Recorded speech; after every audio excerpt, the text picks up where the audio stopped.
au nom de la solidarité entre expatriés. Bon, nous travaillons ensemble dans une communauté d'idées. Ça, c'est une bonne question. Moi, je n'ai qu'une question à vous poser. Salut et bienvenue dans ce nouvel épisode de French Expat qui va être consacré à une thématique pour laquelle vous me contactez depuis des années très régulièrement. Cette thématique, c'est la culpabilité qu'on peut ressentir, ou pas d'ailleurs, lorsque l'on est expatrié. Ce que j'entends par expatrié, ça veut dire qu'on est parti de là où on a grandi. Ça n'a absolument rien à voir avec le contrat de travail que l'on peut avoir ou non. Pour répondre à vos questions, très nombreuses, on a reçu une cinquantaine ou soixantaine de témoignages sur Instagram. Je suis très heureuse d'être accompagnée aujourd'hui par Elena Kovo, qui est basée à New York. Elle est psychoclinicienne diplômée en France et aux États-Unis, Marriage and Family Therapist, qui fait donc de la psychothérapie individuelle, de famille et de couple. Bienvenue Elena. Oui, bonjour Anne-Fleur, merci de me recevoir aujourd'hui. Avec grand plaisir, merci beaucoup d'avoir accepté mon invitation. Alors écoute, j'ai envie de te proposer qu'on rentre directement dans le vif du sujet et peut-être qu'on définisse finalement de quoi on parle. C'est quoi la culpabilité lorsque l'on vit à l'étranger ? Alors très bonne question. Alors déjà c'est un sujet qui revient beaucoup en thérapie, comme tu l'as dit, mais aussi dans des conversations entre expats, pas que francophones d'ailleurs. Alors j'aime bien rappeler un petit peu le sujet. Déjà qu'est-ce que c'est la culpabilité, juste très brièvement. Je dirais que c'est un ressenti affectif assez désagréable quand on y réfléchit, un peu négatif, qui nous tourmente, associé, je dirais, à cette croyance finalement qu'on ait fait peut-être quelque chose de mal, qu'on ait fait du tort à quelqu'un. Et quand on parle de ce principe-là, alors qu'est-ce que ça veut dire dans le cadre de l'expatriation ? Il y a plusieurs façons dont la culpabilité va ressortir. Voilà, c'est ça que j'ai envie de dire. Je vais les nommer. Après, je pense qu'on va avoir l'occasion de revenir en détail, de revenir dessus. Voilà. Alors, je dirais déjà dès le départ, c'est la culpabilité quand on prend la décision. Ce que j'appelle moi la culpabilité avant de partir ou de partir. Là, on va y revenir parce que elle va forcément être impacté par la façon dont on prend la décision. Alors, si c'est nous qui sommes acteurs de cette décision, si finalement on a l'impression un peu de la subir, ou de l'imposer, j'imagine, ou de l'imposer, voilà. Est-ce qu'on a inclus nos proches quand on a pris notre décision ? Donc tout ça, ça va jouer énormément. Donc on va y revenir tout à l'heure. L'autre forme de culpabilité, c'est une fois qu'on y est. Alors je vais aussi expliquer. C'est finalement la culpabilité de pas être présent. Alors qu'est-ce que ça veut dire ? Ça veut dire que quand on arrive, très rapidement on est rattrapé par des dates, il y a un mariage, il va y avoir un anniversaire, il va y avoir une naissance, les grands moments, et puis on loupe. Exactement, et qu'on n'avait pas forcément anticipé, parce que je crois que il y a ce côté très presque naturel et qui fait partie d'une forme de mécanisme de défense, de se dire bon, je vais tout faire, je vais faire en sorte d'être présente au maximum, vous inquiétez pas, je vais revenir. Et puis en fait, on est rattrapé. D'abord, c'est pas forcément possible. En plus, il y a des choses qu'on n'avait pas anticipées, un décès, une maladie. Et puis et là, donc forcément, la culpabilité, je trouve, est beaucoup plus forte quand on est finalement déjà installé. Voilà. Une autre culpabilité qui ressort énormément en thérapie, c'est vis-à-vis des enfants, si on a des enfants. Alors là, pareil, je vais rentrer un petit peu dans les détails après, mais en fonction de est-ce qu'ils sont nés en France, est-ce qu'on si on a l'impression parfois de les déraciner. C'est vrai que c'est quelque chose qui revient beaucoup. Ouais. Voilà. Ou alors ils sont nés aux États-Unis, on a l'impression qu'on leur enlève leurs grands-parents, ou alors qu'on enlève aux grands-parents la possibilité d'être avec les petits-enfants. Et je dirais deux un peu moins présentes, mais qui sont ressorties quand même, et alors ressorties finalement aussi à travers les réseaux sociaux, quand on a posé les questions ou quand on a parlé de cet épisode. Ouais. Exactement, c'est la culpabilité de réussir pour certains. Ah ouais. Parce que leurs familles n'ont pas forcément les mêmes moyens ou vont peut-être avoir des difficultés financières, économiques ou autres. Donc c'est ce sentiment d'être un peu d'abandonné, parti, d'avoir laissé. Ouais. C'est ça. Et puis la dernière, c'est et c'est assez surprenant finalement, c'est la culpabilité que j'appellerais presque d'adaptation. C'est-à-dire on s'est tellement bien adapté qu'on a l'impression qu'on a perdu une partie de soi.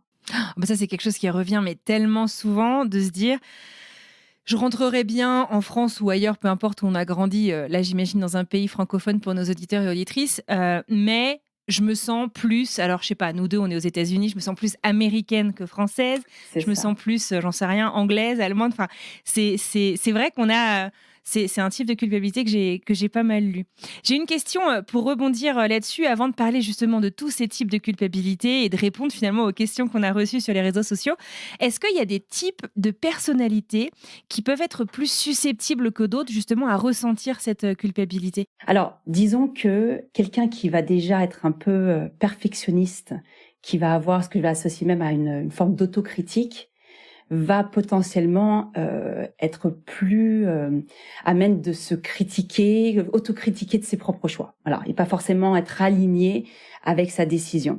Je ne sais pas si ça répond à la question d'une personnalité. Ou des traits de personnalité, des facteurs psychologiques, comme tu le dis autrement. Disons, voilà, quelqu'un de perfectionniste, quelqu'un qui a peur... alors, je dirais que c'est aussi relié au vécu de chacun. Ouais. C'est pas tellement qu'une personnalité, c'est aussi, et ça je voudrais vraiment souligner ça aussi, souligner ça aujourd'hui, c'est l'histoire qu'on a avec notre famille, les liens qu'on a avec eux.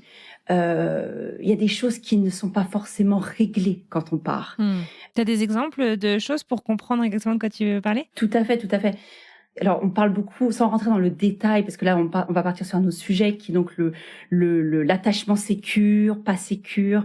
Alors, en fonction aussi de la relation qu'on a avec notre famille, si est-ce qu'on est dans une famille où on communique facilement?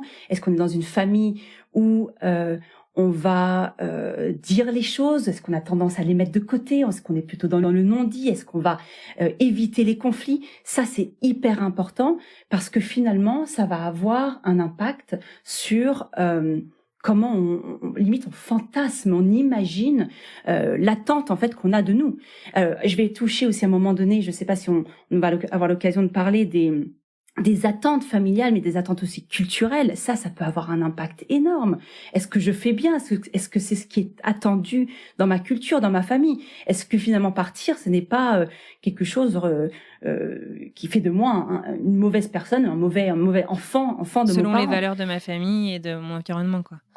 Et voilà, on a... alors, moi, c'est mon vécu personnel, mais je sais que tu vois, pendant, je pense, les 5 premières années de ma vie à l'étranger, mon côté people pleaser, alors je sais pas trop comment on dirait ça en français, mais le fait, en fait, si tu veux, d'une certaine manière de fuir la confrontation et peut-être un petit peu les conflits, de toujours vouloir que tout le monde soit content d'une certaine manière. Moi, perso, ça a fait en fait que je passais énormément de temps en fait à rentrer en France, à rester en contact, etc. Et finalement, moi, ma vie sur place, j'étais pas du tout ancrée en fait parce que j'avais toujours un peu une jambe d'un côté comme de l'autre de l'océan. Est-ce que c'est un trait que tu retrouves un peu aussi chez tes patients? Ah mais complètement. Je pense que justement, mais tu dis plusieurs choses. C'est presque cette compensation. On est parti, je dois compenser. Exactement. Voilà. Effectivement. Donc oui, people pleaser en français on dirait vouloir faire plaisir, vouloir être là pour les autres, mais à un point peut-être où on s'en oublie nous-mêmes en fait. Là, on en vient aussi au sujet des boundaries qu'on dit en anglais, de poser des limites, les limites de soi, etc. Mais pour revenir à ça, ce côté, moi je dis toujours, parce que je le retrouve dans beaucoup de gens, et je pense que même moi, à un moment donné, je l'ai vécu. Ce côté, je rentre en France. Alors, je vais prendre l'exemple de la France parce nous sommes francophones. Donc, je rentre en France. Il faut que je voie tout le monde. J'ai intérêt à rattraper le temps parce que je n'ai pas pu être là pour les 60 ans de cette personne. Je n'ai pas pu être là pour la naissance de cette personne. On arrive avec les cadeaux. On arrive et ça devient un marathon. C'est exactement ça. Ouais. C'est ça. Et ça devient un marathon. Et en fait, on est exténué. Et alors le danger avec ça, c'est que on n'en profite pas tellement on s'oublie quand on revient, voilà. Et de deux, sur le moment, on ne profite mais absolument pas. On est tellement fatigué, le temps qu'on a envie de passer avec nos grands-parents, on est déjà en train de penser au prochain rendez-vous, à la personne qui. Ouais. Enfin, moi, je me suis retrouvée dans le moment, finalement. T'es pas dans le moment présent du tout. Exactement. D'accord. On n'est pas dans le moment. Et l'autre problématique que je rencontre et que je dis souvent à mes patients, c'est faites attention. Parce que quand on compense comme ça, eh bien, on peut créer ce que j'appellerais moi une forme d'amertume, une forme limite de colère contre son entourage alors que finalement il n'a rien demandé, parce que on fait pour compenser, pour faire plaisir aux autres, parce qu'on pense que ça fait plaisir aux autres, et en fait on ne répond pas à ses propres besoins, et là on n'est pas du tout aligné avec soi-même. Et ça peut être projeté sur les autres. Voilà ce que vous me faites faire, voilà c'est fatigant, voilà ce que je dois, voilà dans quelle situation je me mets, alors que finalement c'est des choses qu'on s'impose parfois à nous-mêmes. C'est ça.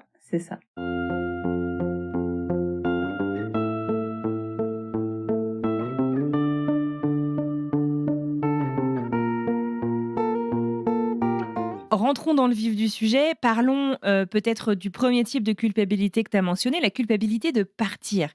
Comment ça se fait, du coup, que certaines personnes ressentent cette culpabilité? Et un peu comme tu le disais quand tu nous parlais des types de personnalités, des facteurs psychologiques, j'imagine que certaines personnes sont plus susceptibles de ressentir la culpabilité de partir. Du coup, j'imagine par rapport à leur contexte familial que d'autres, au moment où elles vont décider de partir vivre à l'étranger? Tout à fait. Alors, la culpabilité de partir, je dirais que donc du coup, il y a plusieurs facteurs. Déjà, est-ce que c'est une expatriation temporaire?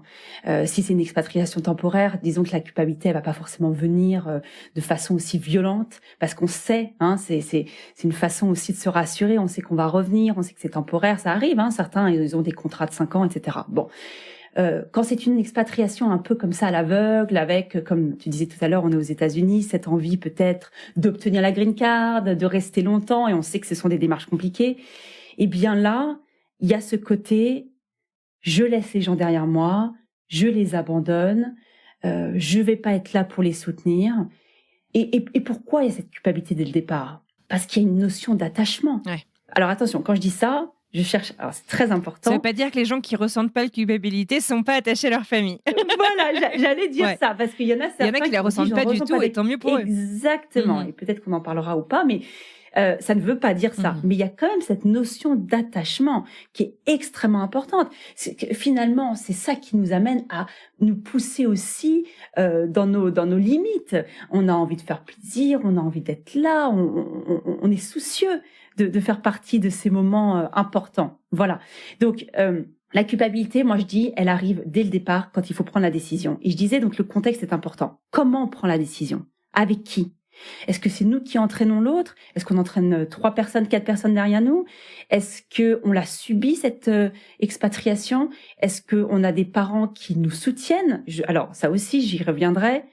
La validation, on cherche beaucoup la validation, mais en réalité, la validation, elle est à l'intérieur de nous. On a beau la chercher chez les autres, tant qu'on n'est pas au clair avec ses choix, voilà, on sera toujours dans cette compensation. Mais bon, voilà, donc la culpabilité, de partir, elle est là dès le départ, entraînée par tout ce que je viens de dire, donc l'attachement, le besoin d'être proche des gens qu'on aime, etc.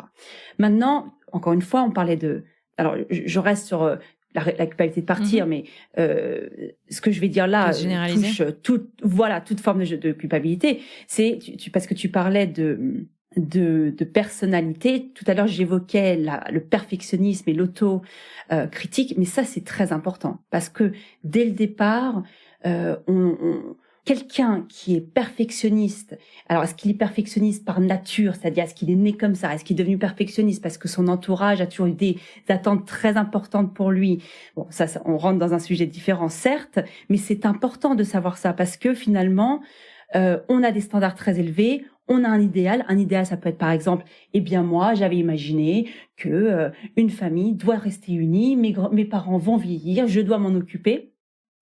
En s'éloignant, on s'éloigne de son standard et donc du coup l'autocritique ressort. Et puis il y a autre chose aussi derrière le perfectionnisme, c'est peut-être, et je pense que c'est relié aussi à tout ça, une peur du jugement. Parce que finalement, pourquoi on est perfectionniste? On est perfectionniste parce que si on a ce semblant de contrôle, on va pas laisser la place au jugement. Il y a peut-être un peu de peur du jugement aussi quand on s'en va. D'ailleurs, tu n'as jamais entendu les gens dire c'est une forme d'égoïsme de partir? C'est vrai. C'est vrai. Et voilà. Donc, il y a quand même, il peut potentiellement y avoir du jugement, ou alors on projette la peur du jugement. Bah, c'est super intéressant. Il y a Laurence qui partage son expérience et qui nous disait moi, en fait, j'ai une culpabilité qui est complètement décuplée avec ma famille, notamment quand je rentre, donc comme tu le disais, où on se met une pression incroyable pour essayer de voir tout le monde. Et elle disait, en fait, c'est physiquement impossible de rattraper 1 an en 1 mois. C'est complètement illusoire comme comportement, mais en même temps, j'arrive pas à m'en défaire. Et c'est un peu la seule manière que je connais pour compenser mon absence physique, quoi. Oui, et donc du coup, en fait, les risques, c'est ce qu'on disait tout à l'heure, c'est de ne pas réussir à profiter de son voyage, voilà, de s'oublier, de tellement se focaliser sur les autres que finalement on en revient encore plus exténué, fatigué. On profite pas forcément de l'interaction qu'on a eue avec la personne qui nous manque.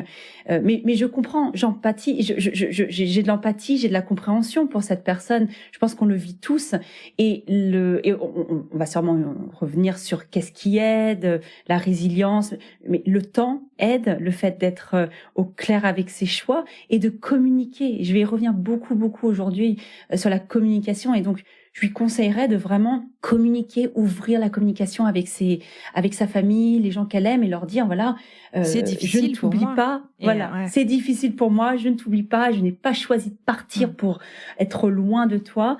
Voilà, quand je reviens, je dois faire des choix pas basés forcément sur la préférence, mais parfois sur la logistique. Et puis aussi, je sais que ça paraît, ce sont des détails, et pourtant, essayez de réunir les gens quand on revient, vraiment maximum, voir des groupes d'amis ensemble. Moi, j'avoue que c'est ce que j'ai beaucoup fait quand je suis partie. J'ai grandi dans plein de coins, tu vois, de France. Et honnêtement, moi, le Tour de France, ça n'a jamais été trop pour moi. J'adore voyager, mais pas sous la contrainte. Voilà. Et donc, je me retrouvais généralement à un lieu central, et je dis, OK, vous voulez me voir, je suis là de temps à temps, vous êtes les bienvenus, mais moi, j'ai fait les 5000 premiers kilomètres, je vous laisse faire les 20 derniers, quoi. Tu vois. C'est ça. Mais après, je dis pas que ça convient à tout le monde, mais c'est vrai, c'est réussir à trouver des limites qui font que ça devient pas une contrainte, que ça devient pas un voyage si difficile à vivre. Exactement.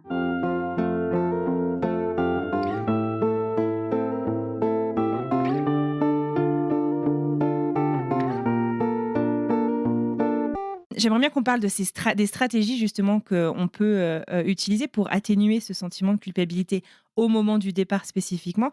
Tu parles de la communication. Il y a Frenchy en vadrouille qui nous envoyait un petit message et qui disait maintenant que les grands-parents, ses grands-parents à elle en fait sont partis, les parents vieillissent et dans sa tête en fait ça tourne sans cesse. Comment est-ce que je vais pouvoir les aider ? Elle vit aux États-Unis, il me semble, avec le peu de vacances qu'elle a. En fait, parce que il y a l'envie. Je pense que l'envie, il y a plein de gens qui l'ont. Mais après, tu as une réalité en fait de ton quotidien, loin finalement des tiens. Comment est-ce que tu arrives à vivre avec cette culpabilité, si ce n'est trouver des solutions différentes ? Oui, alors déjà, je voudrais normaliser vraiment le fait que ce sont des sentiments... la culpabilité, la tristesse, la peur, ce sont des sentiments communs, normaux dans un sens, parce que oui, voir les parents vieillir, c'est une réalité, et c'est difficile au quotidien, surtout quand on est loin. Je parlais de communication, tu as raison, et je vais le redire. Absolument ouvrir la communication, créer ce que j'appelle moi un lien de confiance, pouvoir comme ça discuter, interagir, demander comment on peut les aider, peut-être mettre en place un plan de soutien. Alors s'il y a des frères et sœurs, ça peut aider également. Parfois il n'y a pas de frères et sœurs, donc ça repose beaucoup sur nous. Donc ce qui est très compliqué évidemment. C'est quand je parle de communication, c'est d'identifier qu'est-ce que eux ils ont besoin, comment nous on peut aider, qu'est-ce que nous on peut faire. Mettre aussi des limites, mais même pour nous-mêmes, pas tellement pour eux. C'est de se dire voilà jusqu'où je peux aller, voilà mes capacités. Être bienveillant avec soi-même, parce qu'en fait même si vous étiez pas loin, la vie fait qu'on a des obligations, la vie fait que parfois on peut pas toujours faire ce qu'on avait anticipé, imaginer, fantasmer. Et donc c'est très important de mettre en place, donc, comme je disais, surtout dans ce cadre précis, parce que tu me posais la question par rapport aux parents ou aux grands-parents qui vieillissent, d'être dans une communication constante, de se voir, de se faire des visios. Moi, je dis ça constamment parce que je trouve que ça, évidemment, ça remplace pas l'aspect physique, mais on peut faire quand même beaucoup de choses en se voyant à les gens dans notre quotidien, en fait. Exactement. Ouais. Avec la caméra, puis les enfants peuvent être là, etc. Mais de vivre avec ça au quotidien, c'est sûr, je le dis, ce n'est pas facile. Après, on va discuter des différents degrés. Moi, je vais avoir des patients qui, si c'est une question on parle de coping en anglais, de gérer les émotions.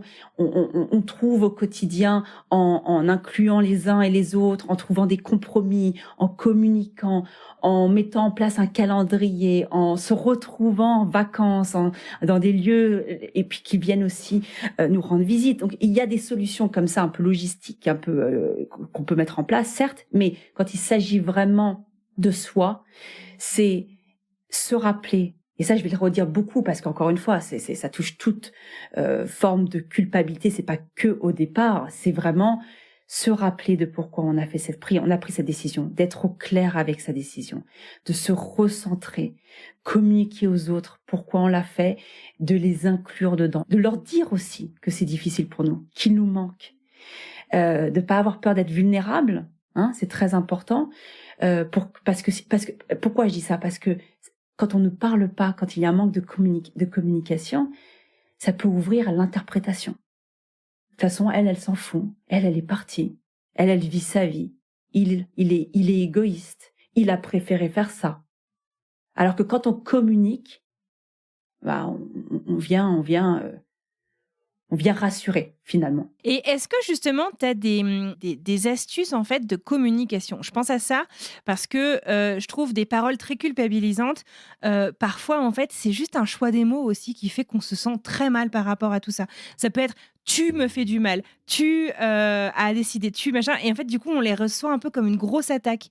Alors que utiliser le je, disant je suis malheureuse que tu sois partie, je suis triste, tu me manques énormément. Enfin, j'en sais rien, tu vois, mais est-ce que tu as quelques conseils justement par rapport à ça? Mais non, mais ça, c'est alors totalement vrai. Je l'utilise d'ailleurs avec les couples que je vois. Si on utilise le tu, on est déjà dans l'accusation. Alors que si on dit je ressens ci, je ressens ça, j'ai vécu ça comme si, on ouvre à la discussion. La personne est moins réactive, mais elle est plus réceptive. Donc tout à fait. Alors par contre, dans ta question, tu poses déjà la question de finalement, je vais peut-être un peu loin, mais là tu touches un sujet qui est qu'est-ce qu'on fait quand les gens nous culpabilisent? Ouais. Parce que c'est ça que tu es en train d'évoquer. Ouais. Oui, des fois, on peut ne pas ressentir la culpabilité, mais on peut nous la mettre un peu dans la tronche en disant... c'est ça. Moi, je sais que chaque départ, tu vois, ça fait une quinzaine d'années que je suis partie.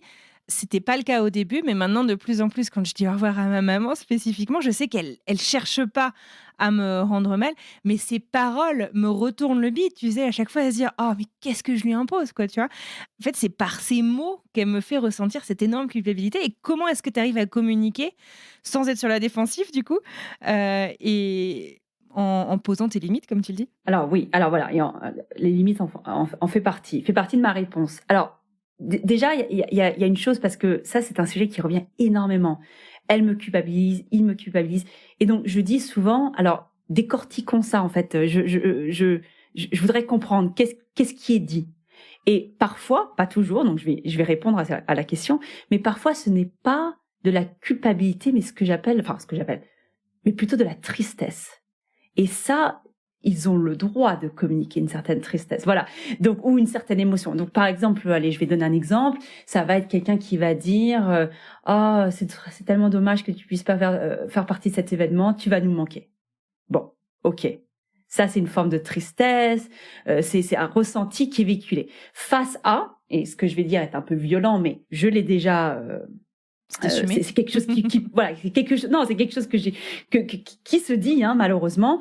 Par exemple, mais en même temps, qu'est-ce que tu t'es retrouvé aussi là-bas? Maintenant, t'es bloqué, c'est ta faute. Oh wow. Ouais. J'ai déjà entendu des amis ou dans le cadre, on va dire, de mon travail, des phrases similaires. Voilà.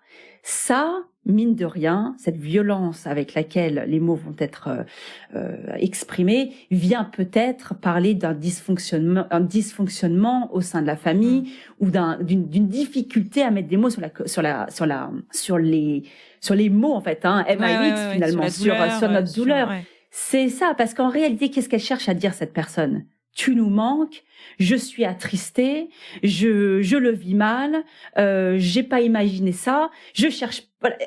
Est-ce qu'elle cherche consciemment ou inconsciemment à nous culpabiliser ? En tout cas, ça marche, d'accord ? Donc, alors, dans le premier scénario, c'est de la tristesse. Eh bien, on accueille les sentiments, on communique, on valorise, on fait ce que j'appelle moi en anglais du reflective listening. Donc, on entend et on répète avec d'autres mots, on valide et on dit, mais oui, effectivement, c'est difficile et moi aussi, j'aurais bien aimé être là. Et on essaye de prendre de la distance avec ce qui a été dit, parce que la tristesse, c'est un fait. Maintenant, si nous ressentons de la culpabilité, c'est plutôt quelque chose de l'ordre de quelque chose c'est quelque chose de personnel, quelque chose qui n'est pas totalement résolu. Ça peut être un manque de confiance en soi, ça peut être, comme je disais tout à l'heure, du perfectionnisme, ça peut être... sentiment de besoin de validation. Voilà, et d'autres qu'on évoquera peut-être tout à l'heure. Donc ça, c'est une chose. Maintenant, si la personne nous parle avec un peu plus d'agressivité, etc., c'est important de se protéger, c'est important à ce moment-là de se recentrer, d'essayer de pas être sur la réaction, la réactivité, la défensive, hein, c'est parce que c'est normal, quand on nous attaque, on a envie de répondre. Et là, comme je disais, ouvrez la conversation, utiliser le jeu, comme tu disais très très justement, dire ça me fait du mal d'entendre ça, j'ai beaucoup de mal à comprendre qu'est-ce que tu cherches à me dire, est-ce que tu cherches à me dire que tu es en colère, tu as le droit d'être en colère, mais est-ce qu'on peut en parler? Cette expatriation, elle est parfois aussi difficile pour moi, mais j'essaye de trouver un terrain d'entente. Voilà, c'est vraiment d'essayer d'éduquer en fait la personne et pas de la blâmer, trouver des compromis, essayer de comprendre qu'est-ce que la personne essaye de nous dire, trouver peut-être un juste milieu sans non plus se perdre. Hein. Et c'est là où effectivement tu avais raison, mettre des limites, connaître ses propres limites et être bienveillant avec soi-même quand ça se passe. Par contre, pourquoi je disais tout à l'heure que ça peut venir exprimer un mal-être peut-être plus profond avec la famille, c'est là où finalement la culpabilité, c'est pas si simple. Parce que si ça vient traduire un dysfonctionnement ou des non-dits, eh bien là, c'est un travail un peu plus approfondi qui est nécessaire, voire thérapeutique. Et puis, peut-être aussi ce que j'appelle moi une forme de deuil de l'attente parentale. Bon bref, là je rentre dans un sujet plus compliqué parce que... Mais il y a peut-être des choses à résoudre en fait chez soi pour apprendre à vivre c'est ça que j'appelle. Cette situation. C'est chez soi. Ouais. Parce que malheureusement, c'est pour ça que je parlais de deuil, c'est un mot très fort, je suis consciente, parce qu'on peut pas vraiment changer notre famille. Donc c'est un travail personnel et de se dire, voilà, s'ils ne savent pas communiquer avec moi, comment je peux vivre au mieux mon expatriation et mes choix sans rentrer dans une constante justification ou demande de validation. Et il y a un truc aussi, alors c'était pas en rapport avec la culpabilité, mais je me dis que ça pourrait s'y prêter. C'était un livre sur le couple multiculturel, etc. Et qui donnait en fait un peu des clés justement de quand une personne exprime son mal-être, par exemple, par rapport à quelque chose, comment est-ce que tu l'accueillis ? Et en fait, comme tu dis, c'est accueillir le sentiment et en fait, discuter ne veut pas dire trouver une solution tout de suite. Ça ne veut pas dire je dois prendre un billet d'avion dans les 10 minutes qui viennent pour dire ok, je t'ai entendu, j'arrive. On ne peut pas mettre des pansements en permanence sur les choses. En fait, on a besoin il y a un travail plus fondamental et plus profond parfois à réaliser. Et l'écoute, on n'y coupe pas, quoi. Exactement, tout à fait.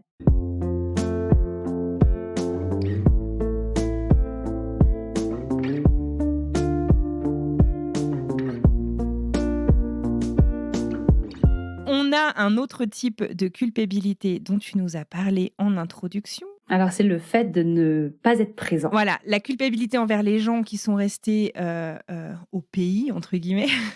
Voilà.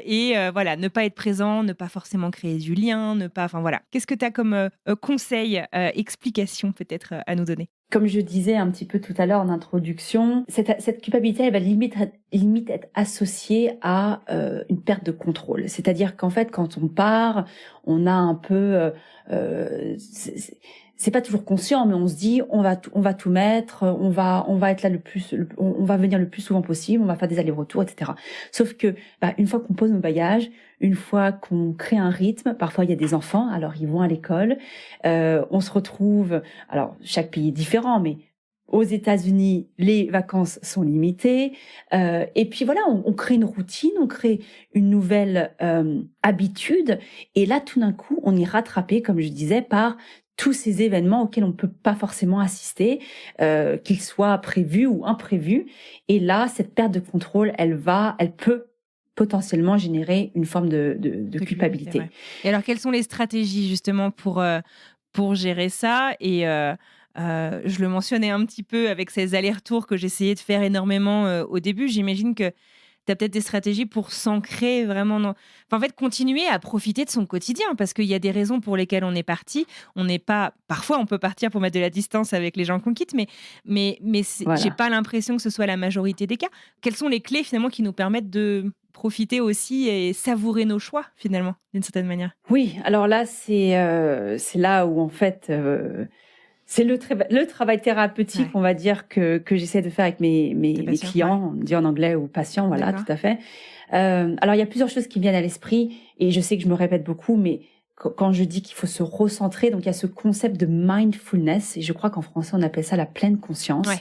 C'est de vraiment se porter son attention sur le moment présent. Qu'est-ce qui m'a amené à partir? Cette expatriation, comment je la vis? Qu'est-ce que je vis au quotidien? Qu'est-ce qu'elle m'apporte? Quels sont les bénéfices de cette expatriation?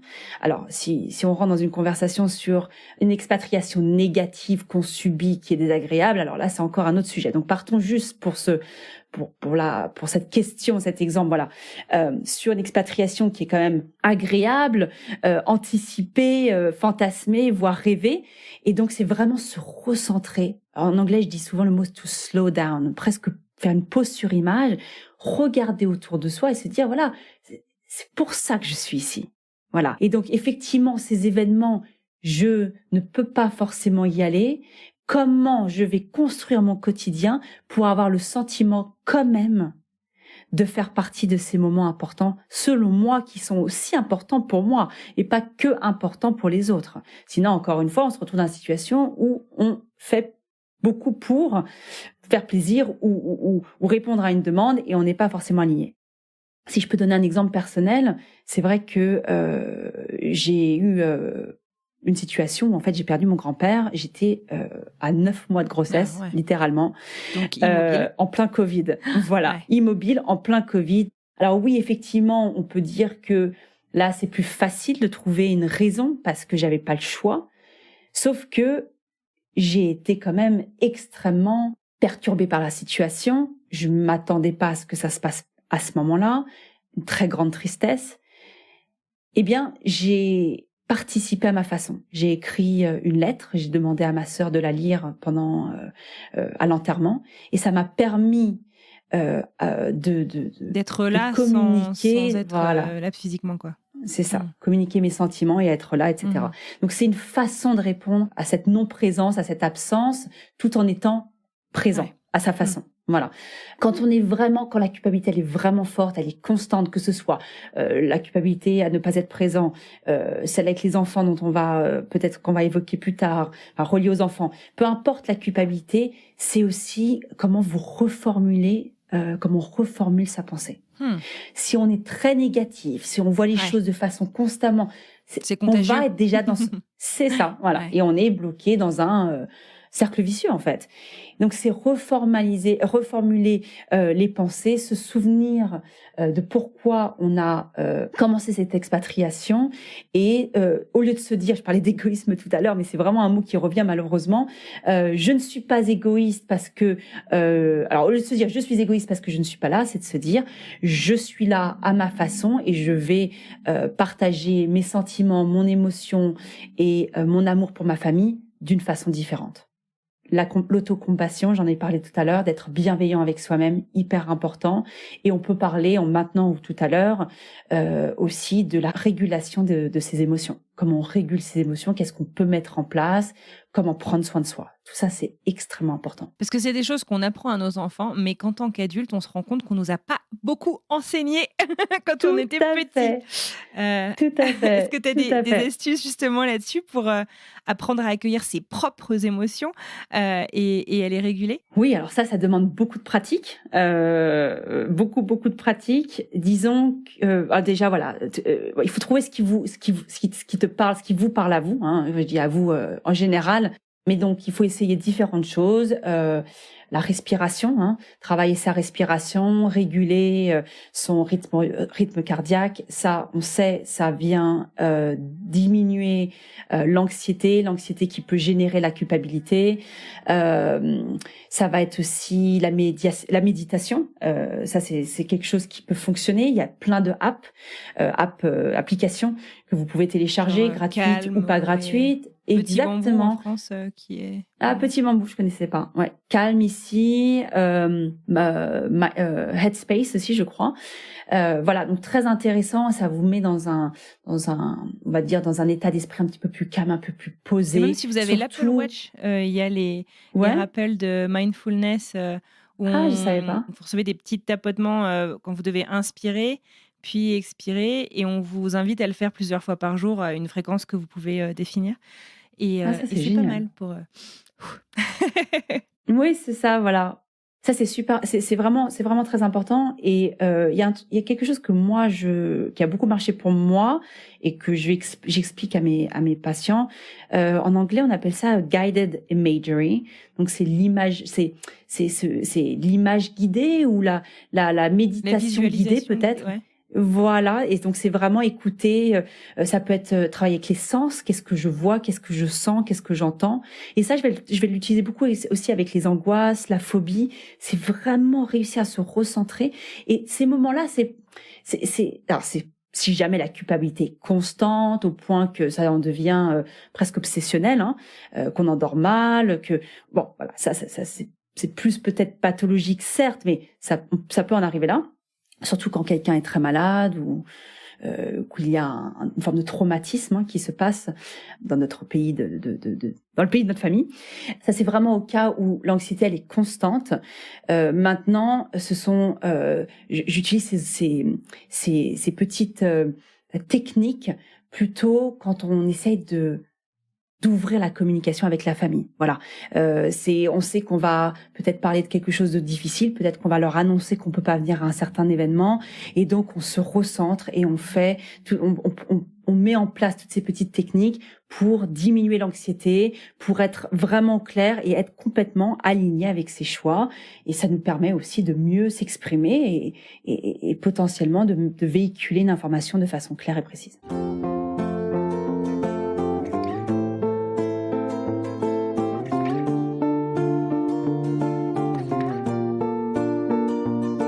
La culpabilité avec les enfants, c'est un sujet qu'on avait un petit peu abordé avec Adélaïde Fulconis, qui avait participé à un épisode il y a à peu près 1 an sur les enfants. Donc, on peut l'aborder. Si vous voulez rentrer en détail sur ces sujets-là, n'hésitez pas à aller retrouver l'épisode en question. Je le mettrai dans les notes de l'épisode. Mais vous avez certainement des stratégies complémentaires aussi. Comment est-ce qu'on peut vivre par rapport à ça ? Effectivement, j'ai eu plusieurs questions à ce sujet. Je pense notamment à En Famille au Canada qui dit « Ma fille de 7 ans me reproche de l'avoir arrachée à la France. » C'est vachement jeune, c'est vachement fort. Ou encore « Be Loves Beautiful Things » plutôt sûrement, qui dit que son fils de 4 ans et demi lui dit qu'il veut absolument rentrer vivre en France. Il veut passer du temps avec ses grands-parents, avec sa famille, etc. Comment gérer ça? C'est vachement dur quand ça vient presque de sa propre chair, ses enfants, tu vois. Ah oui, ça me fait de la peine. En effet, je me mets à la place de la maman, ça doit être ou des mamans, les deux mamans qui ont partagé ce vécu. C'est pas facile, Ça, c'est sûr, ça peut créer en effet beaucoup de culpabilité. On a l'impression de mal faire, et pourtant, et là, on est tiraillé, parce que on a envie que nos enfants on a envie de les écouter, on a envie de leur donner ce qu'ils ont besoin, et en même temps on est peut-être parti pour nos propres raisons, pour ouvrir, donner d'autres opportunités aussi à nos enfants, et à 4 ans et demi ils peuvent pas forcément le comprendre. Bien sûr, même à 7 ans c'est tout petit. Et à 7 ans, voilà, tout à fait. Alors je ne sais pas quelle est la condition, moi il me manque un peu d'éléments, je ne sais pas si ces enfants sont nés en France et donc du coup ils ont vécu que ça, je ne sais pas s'ils sont nés ici et ils ont l'impression, ici aux États-Unis ou ailleurs, j'ai dit ici, et ils ont l'impression que finalement ils obtiennent beaucoup plus ils ont beaucoup plus d'attention quand ils sont avec leurs grands-parents, leurs cousins, leurs cousines, ce qui est vrai. D'ailleurs, je le vois même avec ma fille. Voilà. Mais puis non, je pense aussi que à part si on a plein on a plein d'enfants, je pense que mine de rien, on est nous-mêmes expatriés, on a notre famille elle est loin, on a un réseau social, mais peut-être que on est encore en train de le construire, ça dépend de où on est dans notre expatriation. Donc quelque part, avouons-le, l'attention qu'ils ont en France, elle est quand même beaucoup plus forte que l'attention qu'ils vont avoir ici. Ils sont beaucoup plus sollicités. C'est plutôt ça que je veux dire. Il va y avoir plus de monde, les cousins, les oncles, les tantes, tout le monde veut les voir. Bon. Si ces enfants sont nés en France, je pense qu'il faut essayer de comprendre qu'est-ce qui les amène à penser comme ça, qu'est-ce qui leur manque, comment on peut mettre plus souvent, si c'est l'interaction avec les grands-parents, c'est peut-être, je sais que c'est difficile, il y a cette histoire des écrans, mais pour le coup vraiment c'est important de les connecter avec les grands-parents. Si savent pas le faire, c'est de leur apprendre, d'être derrière les écrans, créer de la communication. Moi je sais que parfois je mets ma fille avec ma mère, donc sa grand-mère, et elles interagissent via un jeu. Ma mère va lui raconter une histoire. Ça crée des liens. On a l'impression comme ça que on est peut-être un peu moins loin. Il faut, alors, autre chose qui me vient à l'esprit, quand l'enfant est en demande, il faut tenter au maximum de lui donner. Ouais. Voilà. Alors, je sais que parfois c'est pas possible parce qu'on est sur le chemin, je sais pas, de l'école, il y a le décalage horaire. Voilà. Mais on lui explique, on met les mots, et alors on normalise. On crée une communication dès le départ, avec, même quand ils sont tout petits, on leur parle avec presque la même intensité presque que celle avec laquelle ils nous parlent. C'est-à-dire prenant très au sérieux finalement sa demande aussi. C'est ça. Je comprends, normaliser, c'est difficile. Papy, mamie pensent beaucoup à toi. Tu leur manques aussi. Dis-moi comment on peut. Qu'est-ce qui te manque exactement? Identifier, mettre plus. Donc, comme je disais, mettre des choses en place pour pouvoir répondre à ses besoins. Parler de la prochaine fois qu'on va les voir. Mettre aussi les grands-parents dans la communication, les aider à être plus dans l'empathie, d'inclure l'affectif dans leur conversation pour pouvoir ouvrir cette conversation avec l'enfant.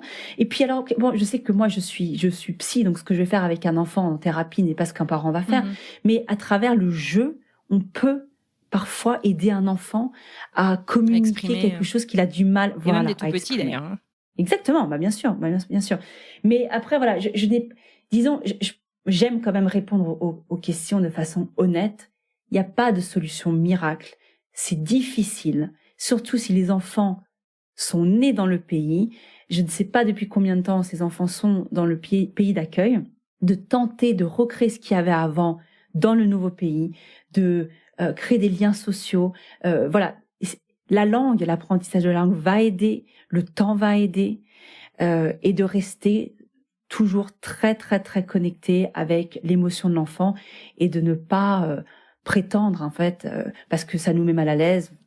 Finalement, bien sûr. Voilà, et de ne pas adresser le sujet. Sur la thématique de la parentalité, on a une auditrice qui a préféré rester anonyme, qui nous parlait en fait de ce challenge aussi, en fait, de ne pas, en tout cas d'avoir la sensation de ne pas pouvoir guider ses enfants comme les autres parents, alors elle est aux États-Unis, donc les autres parents américains, de se sentir un peu en décalage et du coup de se dire mes pauvres enfants finalement ils n'ont rien demandé et je leur impose ce décalage culturel parce que c'est un couple de Français et après tant d'années en fait elle dit voilà on est toujours un peu décalé et au final du coup elle se dit mince mes enfants sont nés aux États-Unis. Et j'ai l'impression qu'ils n'ont pas de racines. Ils sont ni français, ni américains à cause de nous, les parents.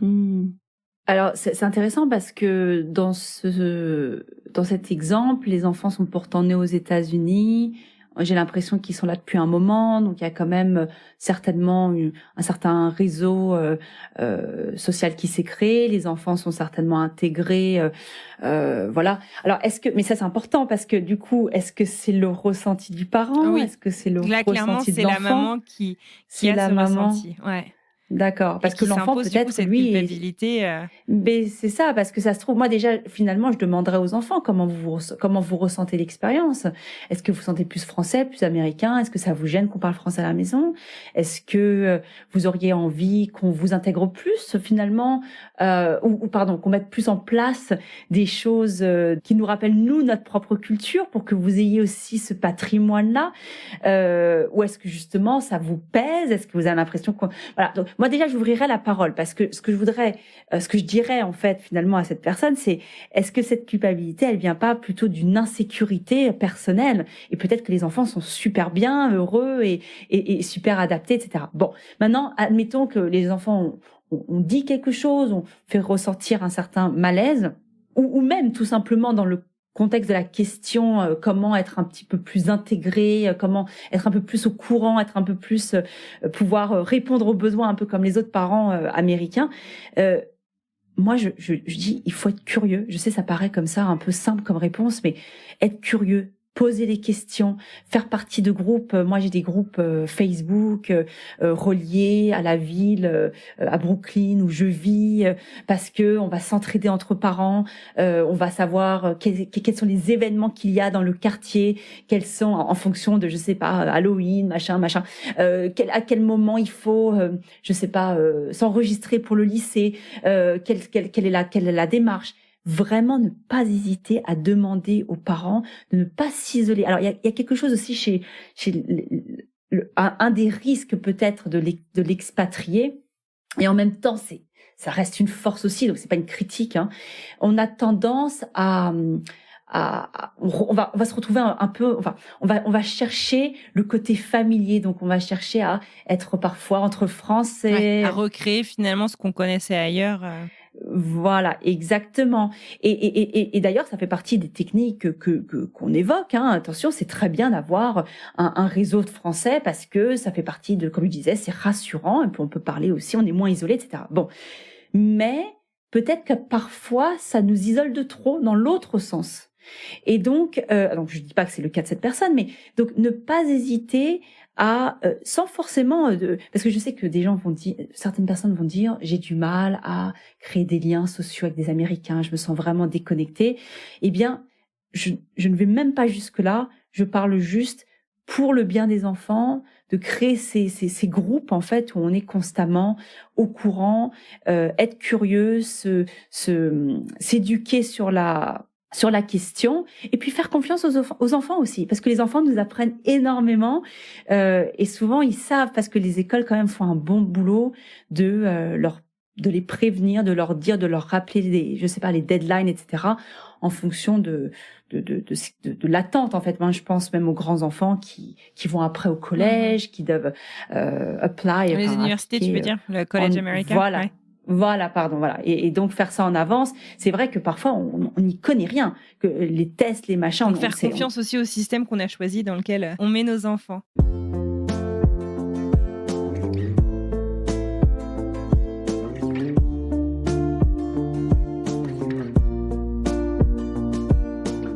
on a parlé de bien-être, on a parlé en tout cas de poser des limites pour se souvenir, pour ne pas s'oublier. Il y a Stéphanie qui nous envoie un message et qui dit « Je veux partir en vacances et alors elle a écrit en capital, me reposer sans toujours rentrer voir ma famille. » Et je me souviens, moi, tu vois, quand je suis arrivée aux États-Unis, j'avais rencontré un Français qui me disait « Ah, mais on parlait de vacances, puis je disais bah, « Moi, je vais rentrer en France, tu vois, ça va être cool. » Et il me dit « Ah non, mais moi, j'en ai ras-le-bol, je veux pas avoir à rentrer en France sous prétexte que je suis français. Je veux pas, en fait, que mes racines me dictent finalement le peu de vacances que j'ai, où est-ce que je vais partir, etc. » Alors, je sais pas si je sais que je vois que ça te fait sourire.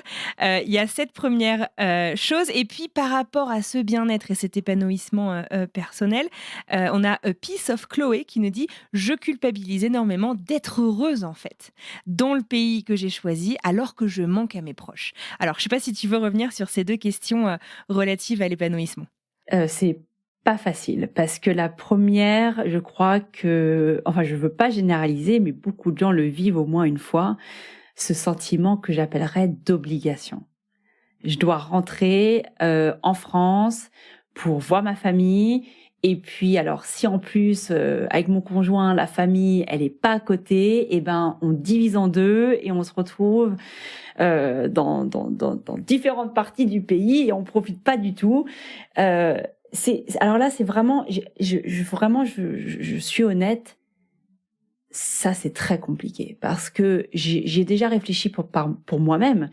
Comment justifier à ses proches qu'on va venir en France, aller pour skier au mois de février dans les Alpes, mais on va pas venir les voir. Ouais. Voilà, c'est compliqué. Ouais, quand on habite en Allemagne, c'est différent. Quand on habite à 10 000 km, j'imagine que c'est une façon de. Oui, voilà. J'imagine. J'ai jamais habité en Allemagne, mais la proximité est différente. Ça, c'est vrai. Non, c'est important de le rappeler. Non, ça, c'est très important. Combien de fois on peut rentrer? Quelle est la proximité avec la France? Combien de fois on rentre par an? Je veux dire, si vous rentrez tous les 4 mois, 3 mois. C'est pas grave si une fois on zappe, quoi. Je pense que c'est pas grave, voilà. Et encore, cette notion de grave, elle est très subjective, hein. Mais voilà, effectivement, c'est pas très grave, etc. Bon. Quand on rentre une fois par an, je pense que c'est une question aussi de priorité. Je sais que quand je dis ça, ça peut faire un peu peur. Je ne dis pas à travers cette phrase que notre famille n'est pas une priorité pour nous. Mais effectivement, quand on a maintenant des enfants, par exemple, et que on a envie, je sais pas, de leur montrer une certaine partie du pays, parce que ça nous rappelle notre enfance, parce qu'on a envie, eh bien, je suis honnête, ce n'est pas évident. Ça va dépendre de la relation que vous avez avec votre famille, de la communication qu'on peut mettre en place, et aussi de votre capacité d'assumer. C'est vraiment une question d'assumer son choix et d'être bien dans ses baskets et de dire bon bah voilà, nous on va rentrer. Alors effectivement, il s'avère qu'on sera en France, mais on sera quand même pas à côté, hein, parce que c'est pas comme si on était à 1 heure et qu'on venait pas vous voir. Là, ce sera encore un autre sujet. Mais voilà, c'est important. J'ai envie. Je prends l'exemple de skier parce que c'est vraiment quelque chose avec lesquels beaucoup de Français, par exemple, ont grandi, qui va pas forcément être accessible facilement dans tous les pays. Donc, on a peut-être envie de rentrer, avoir ça. C'est plus accessible aussi financièrement en France que, par exemple, je pense aux États-Unis où c'est assez cher.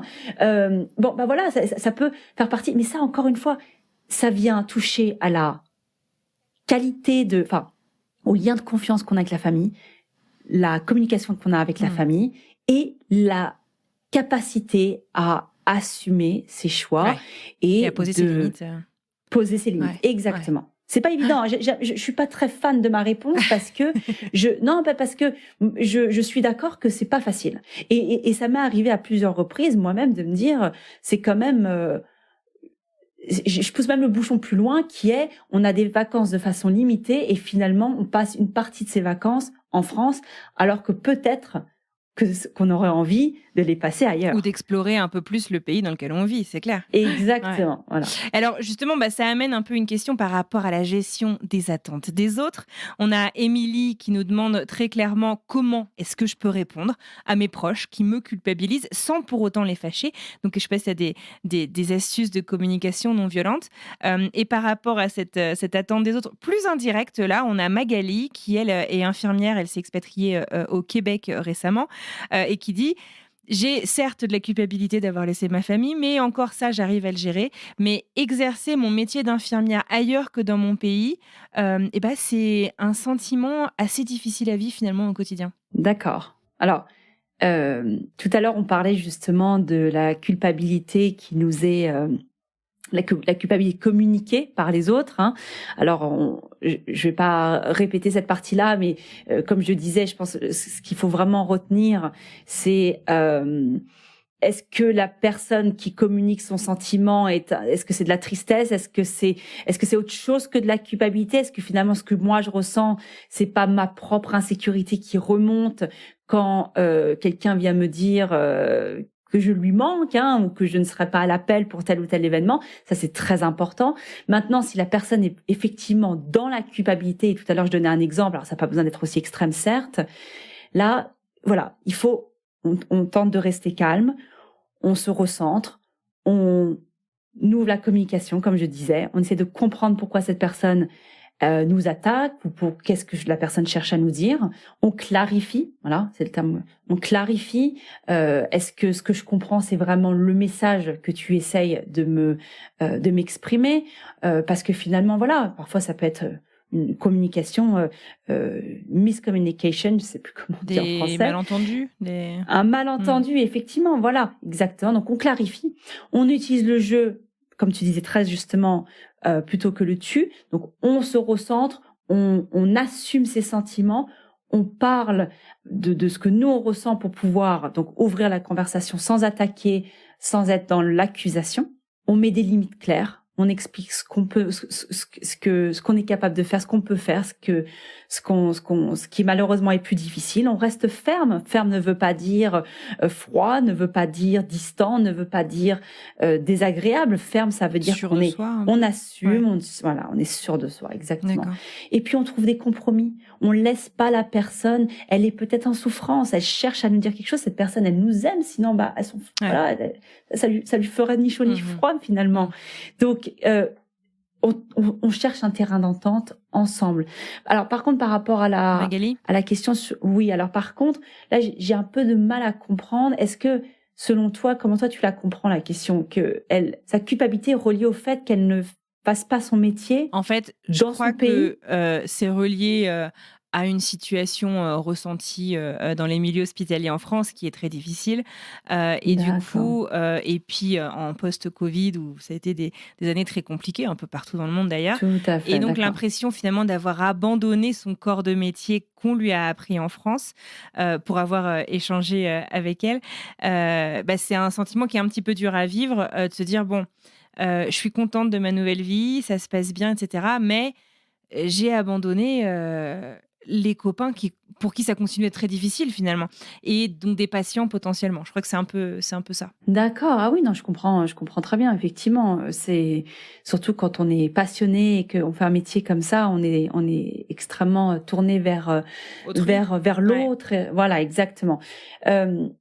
J'ai beaucoup d'admiration pour les métiers comme ça. J'ai envie de dire à cette personne qu'elle continue à faire ce métier. Alors, elle le fait ailleurs, certes, mais elle apporte encore du bien aux autres. Elle le fait peut-être de façon, je dirais pas mieux ou moins bien, mais elle fait le métier peut-être de façon plus posée, parce que peut-être dans qu'elle des meilleures est conditions. Plus, ou elle est peut-être plus, exactement, dans les meilleures conditions, plus épanouie dans son nouveau pays, etc. Donc ça joue aussi, avec dans la façon dans laquelle on va travailler. Je dirais juste, il y a toujours une façon de participer de loin. Ça peut être faire du volontariat, ça peut être faire des donations. Je sais que au moment où la guerre en Ukraine s'est créée, et j'ai proposé, vivant dans un coin de Brooklyn où il y a pas mal d'Ukrainiens, j'ai proposé de faire du volontariat, voilà. C'est vrai qu'en fait, on a des manières très dématérialisées finalement de contribuer et de continuer à garder un lien. Donc on l'a dit avec la famille, mais ça marche aussi avec son corps de métier.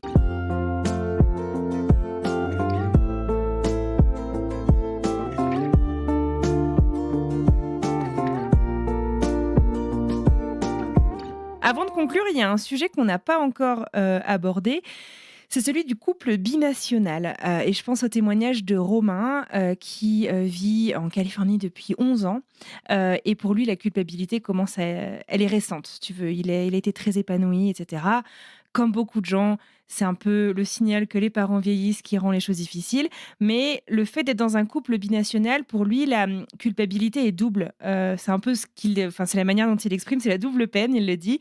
L'un est chez lui, l'autre a envie de rentrer, mais du coup, il va falloir déraciner l'un pour rentrer chez l'autre. Et c'est quelque chose, c'est un équilibre qui est assez difficile à gérer. Est-ce que c'est, je sais pas, quelque chose qui t'évoque des conseils, des stratégies ou des situations que tu as rencontrées? Oui, alors c'est un sujet qui est complexe encore.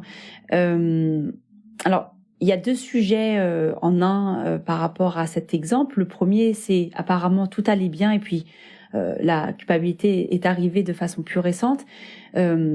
Effectivement, déjà, j'inviterais cette personne à identifier s'il y a eu des changements.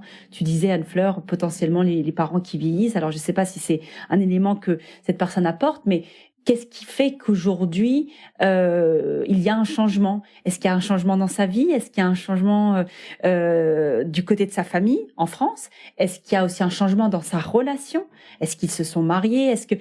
Il peut y avoir comme ça des petites modifications du quotidien qui tout à coup vont un peu nous rappeler à l'ordre. Ah mince, voilà, ça peut être la naissance, mon premier enfant, voilà, et tout d'un coup, ce sentiment un peu d'être bloqué. Maintenant, ça y est, je suis vraiment dedans. Si je suis mariée avec ou qu'on parle d'avoir des enfants, peut-être que c'est ça, avec ma conjointe, ça veut vraiment dire qu'on se voit rester longtemps. Aïe, aïe, aïe, j'y avais pas pensé comme ça. Ça y est, la réalité me rattrape un peu, quoi. Me rattrape. Ouais. Alors, ça, c'est la première partie. La deuxième partie, j'ai cette problématique, allez, je dirais de façon assez régulière avec mes couples qui ont deux cultures. Alors, ce que je dis souvent, c'est il faut être absolument en accord. Il faut trouver un juste milieu, il faut trouver un équilibre. J'ai eu la chance d'écouter le podcast que tu as fait récemment avec sur le couple avec Adélaïde Fulconis qui est avec Adélaïde. Okay. Voilà, sur le couple exactement. Et elle parle beaucoup de ça. Elle parle vraiment de communiquer, de trouver, d'être un peu sur la même longueur d'onde, d'être sûr qu'on va pas faire trop de compromis, qu'on va pas subir. Et alors pourquoi j'évoque ça? Parce que quelque part, quand il part faire son expatriation, il fait un premier compromis. Quand il décide de rester et il reste dans le pays de sa conjointe, il fait un autre compromis. Et ça reste, et c'est un pacte. Alors c'est peut-être pas un pacte qui est conscient, c'est peut-être pas quelque chose qu'on a vraiment évoqué, mais c'est quelque part un accord. Et donc je dis souvent, s'il y a quoi que ce soit qui se passe en France, et que vraiment, après avoir essayé, utilisé plusieurs techniques, après avoir parlé, inclus la famille, trouver des compromis au maximum, si vraiment la culpabilité, elle en est au point que ça en devient vraiment invivable ou très violent ou très très stressant au quotidien, je dis souvent il faut voir l'expatriation du conjoint, la possibilité que le conjoint vienne avec nous en France, peut-être de façon temporaire, comme un pacte, comme faisant partie du pacte de confiance qu'on a mis en place dans le mariage ou dans cette décision d'être ensemble. Alors c'est pas évident, ce n'est pas évident, je comprends bien, parce que admettons peut-être qu'elle ou il, hein, si on prend d'autres exemples, ne parle pas la langue, peut-être que le métier que il ou elle des fois n'existe pas, s'exporte pas,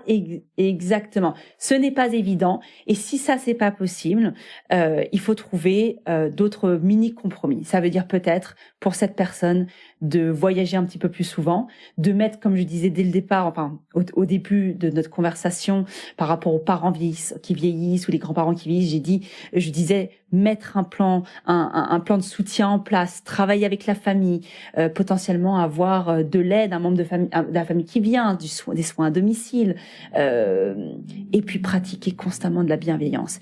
Mais c'est vrai que c'est très compliqué quand on est avec un couple comme ça, cultures différentes.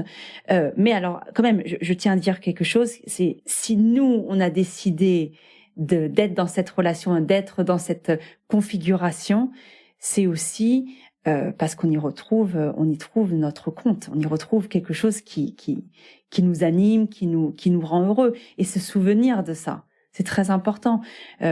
Sinon, on est constamment tiraillé. Ouais. Faut être bienveillant avec nous-mêmes. Écoute, c'est super intéressant. Tout ça pour conclure, moi j'aimerais bien parler de celles et ceux qui ne ressentent plus trop cette culpabilité, ou en tout cas qui l'ont surmontée. Alors, je vais te partager quelques commentaires que j'ai reçus, et puis je vais te laisser après champ libre pour réagir. On a Laurie qui me dit « Moi, ce qui me fait culpabilité, c'est que personne me manque. » Bon, voilà. On a Nicolas qui nous dit « Il faut résister, on ne choisit ni son compagnon, ni son travail, ni son lieu de vie pour ses parents. C'est vrai si on vit en France, c'est vrai si on vit à l'autre bout du monde. » Oui, c'est vrai, mais il y a la théorie et la pratique, moi j'ai envie de dire. On a Magali qui nous demande qu'est-ce qu'ils ont fait les expats pour ne plus se sentir coupables. On a Lauriane qui nous dit qu'elle est très rassurée d'entendre que c'est un vrai sujet, parce que c'est pas toujours facile à assumer d'en parler finalement en public, parce que c'est presque un aveu d'échec parfois. En tout cas, ça peut être interprété comme tel. Et il y a cette peur du jugement, en fait, de se dire « Ah, bah si tu te remets en question, c'est que t'es pas vraiment sûr de toi. » Et puis enfin, on a Laura qui dit qu'elle a longtemps subi en fait cette culpabilité, et pour elle en fait le cap des 10 ans, paradoxalement ou non, je ne sais pas, a été très libérateur. Le suivi psychologique l'a énormément aidée. Elle donne l'exemple qu'elle a vécu 3 décès à distance, dont le dernier qui a été très très brutal, et pourtant eh bien ça a eu l'effet inverse. Et je voulais le mentionner parce que ça ne veut pas dire que ce sera le cas pour tout le monde, mais je trouve que ça donne aussi une lueur d'espoir. C'est-à-dire que la culpabilité n'est pas un sentiment irréversible. Je te laisse réagir à tout ça. Tout à fait.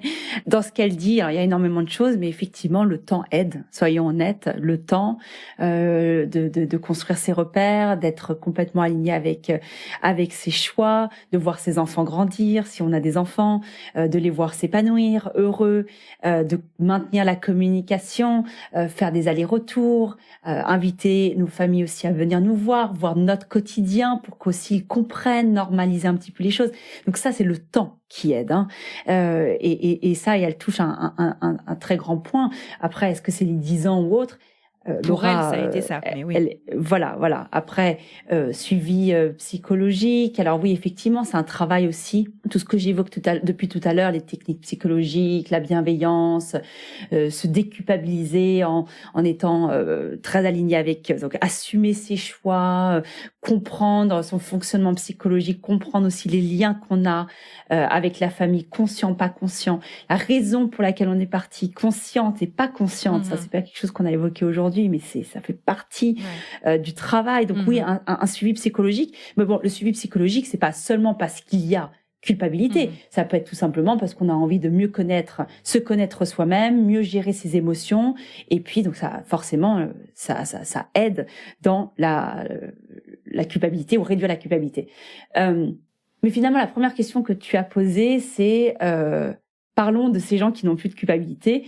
Alors, moi, je trouve, d'abord, c'est super, voilà, c'est un vrai travail sur soi. C'est une capacité c'est une résilience, c'est tout ce qu'on a évoqué, donc. Mais il y a aussi, on peut argumenter que certains vont.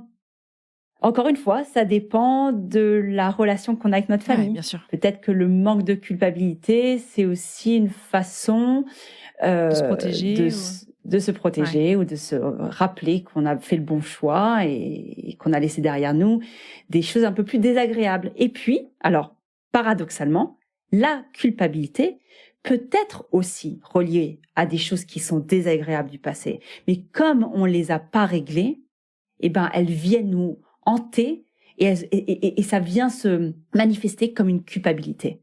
Voilà. Pour comment être au clair ou être complètement aligné avec ses choix si constamment je rumine des choses qui n'ont pas été réglées de l'ordre de mon passé. Et d'ailleurs, ça sera ressorti via ce que je disais tout à l'heure, une communication pas forcément très saine, des attaques, de la défensive, une demande de validation, etc. D'accord. Eh ben, écoute, c'est super intéressant. Tu consultes sur New York et en Californie, c'est ça ? Oui, alors effectivement, ça dépend de l'État dans lequel tu es licensed. C'est comme ça que ça s'appelle.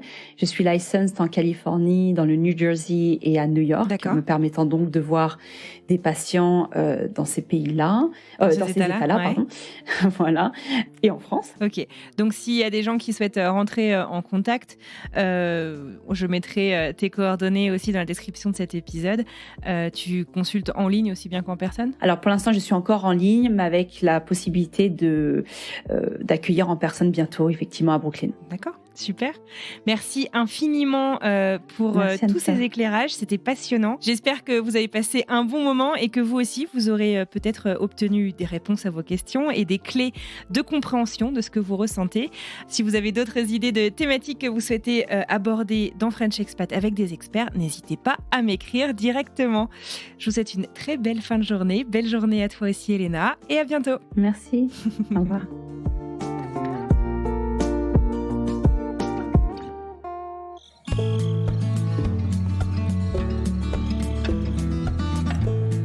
Et voilà, c'est terminé pour aujourd'hui. J'adresse un immense merci à Elena Covo pour ce chouette moment passé ensemble et pour tous les éclairages, toutes les réponses qu'elle a pu nous apporter dans cet épisode. Merci infiniment à vous aussi d'avoir joué le jeu et de nous avoir envoyé vos questions, vos ressentis, vos témoignages. Ça compte énormément et ça m'a beaucoup aidé à préparer le contenu de cet épisode, alors merci. J'espère que vous vous y êtes retrouvés et que pour ceux qui ont participé, vous avez pu trouver des éléments de réponse. Si cet épisode vous a plu ou que vous pensez qu'il pourrait être utile à votre entourage, n'hésitez pas à leur envoyer ou encore à le partager sur les réseaux sociaux. Le must pour nous, pour booster l'algorithme des applications d'écoute, c'est de laisser 5 étoiles et un petit mot sur Spotify et Apple Podcast. C'est gratuit et ça compte énormément. Alors merci d'avance. La semaine prochaine, on reprend le cours de notre programmation et je vous proposerai une nouvelle histoire dont je vous propose de découvrir un extrait.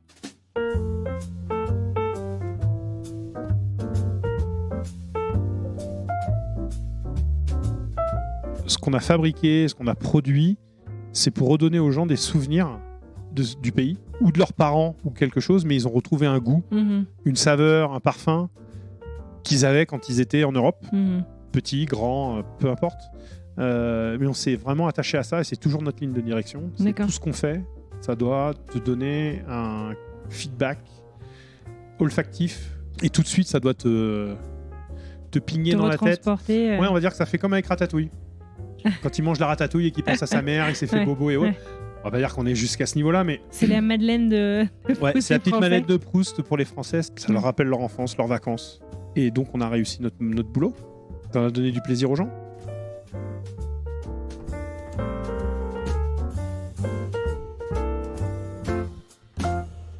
En attendant mardi prochain, je vous souhaite une merveilleuse fin de journée et une très belle semaine. À mardi, portez-vous bien.